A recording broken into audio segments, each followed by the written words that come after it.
व्रत या उपवास कितने प्रकार के होते हैं, इन्हें क्यों किया जाता है, और अगर हम सही ढंग से न करें तो क्या इसका फल मिलता है।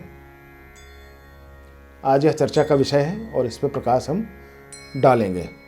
नमस्कार, भव्य भारत न्यूज में आप सभी दर्शकों का स्वागत है। मैं हूं रेवती रमन पांडे। तो हम बात करते हैं व्रत और उपवास की।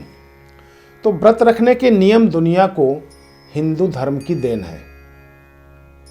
व्रत रखना एक पवित्र कर्म है और यदि इसे नियम पूर्वक नहीं किया जाता है तो न केवल इसका महत्व कम होता है बल्कि हानि भी हो सकती है, नुकसान भी हो सकता है। आप व्रत बिल्कुल भी नहीं रखते हैं तो भी आपको इस कर्म का भुगतान करना ही होगा।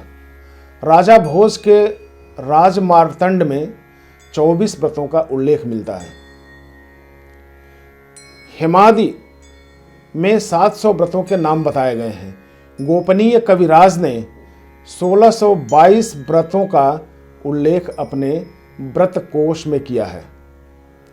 व्रतों के प्रकार तो मूलतः 3 ही हैं। कौन कौन से हैं?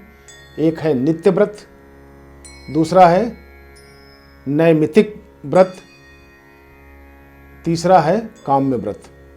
नित्य व्रत जो निरंतर, जो रोज रोज जो लोग रखते हैं, निष्काम, मतलब एक आचार में आ जाता है, आचार विचार में आ जाता है कि हमें ये कम करना है। अपनी जैसी दिनचर्या है, दिनचर्या में उसको ले लेते हैं, हम उसको कहते हैं नित्य व्रत। नैमित्तिक व्रत वो होता है कि किसी के निमित्त किया जाता है, वो नैमित्तिक व्रत होता है। और काम्य व्रत तीसरा जो है, काम्य व्रत तब किया जाता है जब किसी कामना को लेकर किया जाता है कि हमारे बेटे की शादी हो जाए, हमारा बेटा पास हो जाए, हमें अच्छा घर बर परिवार मिले, या फिर हमारी नौकरी लग जाए, हमें अच्छा पद मिल जाए, हम नेता बन जाए, हम मंत्री बन जाए, तो ये काम्य व्रत इसको कहा जाता है। तो अब हम आते हैं एक एक करके इस पर विचार करते हैं कि नित्य व्रत क्या होता है। तो नित्य व्रत उसे कहते हैं जिनमें ईश्वर भक्ति या आचरणों पर बल दिया जाता है, जैसे सत्य बोलना, पवित्र रहना, इंद्रियों का निग्रह करना, क्रोध न करना, अश्लील भाषण न करना और पर निंदा न करना, प्रतिदिन ईश्वर की भक्ति का संकल्प लेना आदि नित्य व्रत का हिस्सा होता है। नित्य व्रत का पालन नहीं करने से भी मनुष्य दोषी माना जाता है। अब दूसरा जो हिस्सा है, जो भाग है, वो आता है नैमित्तिक व्रत। तो नैमित्तिक व्रत उसे कहते हैं जिसमें किसी प्रकार के पाप हो जाने या दुखों से छुटकारा पाने का विधान होता है। अन्य किसी प्रकार के निमित्त के उपस्थित होने पर चंद्रायण प्रभृति तिथि विशेष में जो ऐसे व्रत किए जाते हैं वो नैमित्तिक व्रत कहे जाते हैं। अब काम्य व्रत क्या होता है? तो काम्य व्रत किसी कामना की पूर्ति के लिए किए जाते हैं, जैसे पुत्र प्राप्ति के लिए, धन प्राप्ति के लिए, समृद्धि के लिए या अन्य सुखों की प्राप्ति के लिए जो व्रत किए जाते हैं उसे काम्य व्रत कहते हैं। अब व्रतों का वार्षिक चक्र क्या होता है? तो साप्ताहिक व्रत में अगर हम देखें तो सप्ताह में एक दिन व्रत रखना चाहिए, जो सबसे उत्तम होता है, उसे हम कहते हैं साप्ताहिक व्रत। पाक्षिक व्रत यानी कि पक्ष का मतलब 15-15 दिन का होता है। दिन में एक महीने में 2 पक्ष होते हैं, कृष्ण पक्ष और शुक्ल पक्ष। प्रत्येक पक्ष में चतुर्थी, एकादशी, त्रयोदशी, अमावस्या और पूर्णिमा के व्रत महत्वपूर्ण हो जाते हैं। इन सभी में से किसी एक व्रत को रखना चाहिए। त्रैमासिक व्रत क्या होता है? वैसे त्रैमासिक व्रतों में प्रमुख हैं नवरात्रि के व्रत। हिंदू माह अनुसार पौष, चैत्र, आषाढ़ और अश्विन माह में नवरात्रि आती है। उक्त प्रत्येक माह की प्रतिपदा यानी एकम से नवमी तक का समय नवरात्रि का होता है। इन 9 दिनों तक व्रत और उपवास रखने से सभी तरह के क्लेश समाप्त हो जाते हैं। तो इसलिए नवरात्र का व्रत जो लोग रखते हैं विधिवत रख सकते हैं, जो त्रैमासिक यानी कि साल भर में 4 बार आता है। छठ मासिक व्रत क्या होता है? तो चैत्र माह की नवरात्रि को बड़ी नवरात्रि और अश्विन माह की नवरात्रि को छोटी नवरात्रि कहते हैं। उक्त दोनों के बीच 6 माह का अंतर होता है। इसी को हम षठ मासिक व्रत कहते हैं। वार्षिक व्रत क्या होता है? तो वार्षिक व्रतों में पूरे श्रावण मास में व्रत रखने का विधान है। सावन महीने में व्रत रखने का विधान होता है। इसके अलावा जो लोग चतुर्मास करते हैं उन्हें जिंदगी में किसी भी प्रकार का रोग और शोक नहीं होता। इससे यह सिद्ध हुआ है कि व्रतों में श्रावण माह महत्वपूर्ण होता है। सोमवार नहीं, पूरे श्रावण माह में व्रत रखने से हर तरह के शारीरिक और मानसिक क्लेश मिट जाते हैं। अब उपवास के प्रकार कितने होते हैं? तो एक होता है प्रातः उपवास, दूसरा होता है अद्योपवास, तीसरा होता है एकाहार उपवास, चौथा होता है रसोपवास उपवास, पांचवा होता है फलोपवास उपवास, छठा होता है दुग्धोपवास उपवास, सातवां जो होता है तक्रोपवास, आठवां जो होता है वो पूर्णोपवास, नौवां जो होता है साप्ताहिक उपवास, 10वां लघु उपवास, 11वां कठोर उपवास, 12वां टूटे उपवास, 13वां जो है वो तीर्थ उपवास होता है। लेकिन हम यहाँ वर्ष में जो व्रत होते हैं उसके बारे में ही बताएंगे। प्रातः उपवास क्या है? तो प्रातः उपवास, इस उपवास में सिर्फ सुबह का नाश्ता नहीं करना होता है और पूरे दिन और रात में सिर्फ 2 बार ही भोजन करना होता है। अद्योपवास क्या है? तो अद्योपवास को शाम का उपवास भी कहा जाता है और इस उपवास में सिर्फ पूरे दिन में एक ही बार भोजन करना होता है।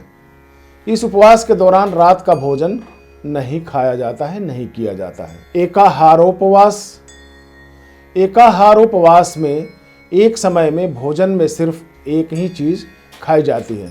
जैसे सुबह के समय अगर रोटी खाई जाए तो शाम को सिर्फ सब्जी खाई जाती है। दूसरे दिन सुबह को एक तरह का कोई फल और शाम को सिर्फ दूध लिया जाता है। चौथा आते हैं हम रसोपवास। इस उपवास में अन्न तथा फल जैसे ज़्यादा भारी पदार्थ नहीं खाए जाते, सिर्फ रसदार फलों के रस अथवा साग सब्जियों के जूस पर ही रहा जा सकता है। दूध पीना भी मना होता है क्योंकि दूध की गणना भी ठोस पदार्थों में की जाती है। फलोपवास क्या है? कुछ दिनों तक सिर्फ रसदार फलों या भाजी आदि पर रहना फलोपवास कहा जाता है।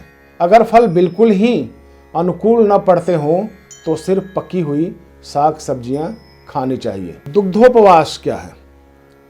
तो दुग्धोपवास को दुग्धकल्प के नाम से भी जाना जाता है। इस उपवास में सिर्फ कुछ दिनों तक दिन में 4-5 बार सिर्फ दूध ही पीना चाहिए। तक्रोपवास, तक्रोपवास को मठाकल्प भी कहा जाता है। इसे कुछ लोग छाछ भी कहते हैं और कुछ इलाके में माठा भी कहा जाता है, तो इसको मिला के मठाकल्प कहा जाता है इसको भी। तो इस उपवास में जो मठा है यानी कि जो छाछ है उसको लिया जाता है। इसमें घी कम होना चाहिए और जो खट्टा भी कम ही होना चाहिए इसमें। तो इस उपवास को कम से कम 2 महीने तक आराम से किया जा सकता है। पूर्णोपवास, बिल्कुल साफ सुथरे ताजे पानी के अलावा किसी और चीज़ को बिल्कुल न खाना पूर्णोपवास कहा जाता है। इस उपवास में उपवास से संबंधित बहुत सारे नियमों का पालन भी होता है, जिसको बताएंगे तो वीडियो बहुत लंबी हो जाएगी। अब साप्ताहिक उपवास क्या है? तो साप्ताहिक उपवास पूरे सप्ताह में सिर्फ एक पूर्णोपवास नियम से करना उचित होता है। लघु उपवास क्या है? तो 3 से 7 दिनों तक के पूर्णोपवास को लघु उपवास कहा जाता है। कठोर उपवास क्या है? जिन लोगों को बहुत भयानक रोग होते हैं यह उपवास उनके लिए बहुत लाभकारी होता है। इस उपवास में पूर्णोपवास के सारे नियमों को सख्ती से निभाया जाना चाहिए। टूटे उपवास क्या है? तो टूटे उपवास, इस उपवास में 2 से 7 दिनों तक पूर्णोपवास करने के बाद कुछ दिनों तक हल्के प्राकृतिक भोजन पर रहकर दोबारा उतने ही दिनों का उपवास करना होता है। हल्का भोजन करने का यह व्रत तब तक चलता रहता है जब तक कि इस उपवास को करने का मकसद पूरा न हो जाए। दीर्घ उपवास क्या है? दीर्घ उपवास में पूर्णोपवास बहुत दिनों तक करना होता है। जिसके लिए कोई निश्चित समय पहले से निर्धारित नहीं होता। इसमें 21 से लेके 60 दिनों तक यानी 2 महीने का उपवास रखा जाता है। अक्सर यह उपवास तभी तोड़ा जाता है जब स्वाभाविक भूख लगने लगती है अथवा शरीर के सारे जहरीले पदार्थ पचने के बाद जब शरीर के जरूरी अवयवों के पचने की नौबत आ जाती है, संभवतः तब इस उपवास को समाप्त किया जाता है। यानी कि जितने भी ये सारे उपवास अभी आपने सुने हैं, वो शरीर में जो विषाक्त आपके जो टॉक्सिक भरे होते हैं, ये उनको दूर करने के उपाय हैं। इसीलिए शरीर को विषाक्त से दूर करने के लिए हम इन सारे व्रतों को रखते हैं।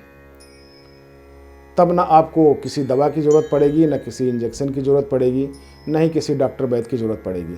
हमारे धर्मशास्त्रों में तो ऐसे ऐसे उपवास हैं कि अगर आपने कर लिया या उसकी अगर आपने आदत डाल ली तो लोग दीर्घायु होने से आपको कोई नहीं रोक सकता। इसलिए कहा जाता है कि 200-200, 300-300, 400-400 वर्ष, 700-700 वर्ष तक जीने का भी रिकॉर्ड मिला है। वो आप लोग भी कर सकते हैं। ईश्वर ने सिर्फ जन्म दिया है, हम अपने आप को खुद मारते हैं। अगर हम इन नियमों पर चलें और कुरीतियों को अपने से दूर रखें तो निश्चित तौर पे हम भी दीर्घायु हो सकते हैं, इसमें कोई संशय नहीं है। तो आपके आज के एपिसोड में इतना ही। अगले एपिसोड में फिर मिलेंगे, तब तक के लिए नमस्कार।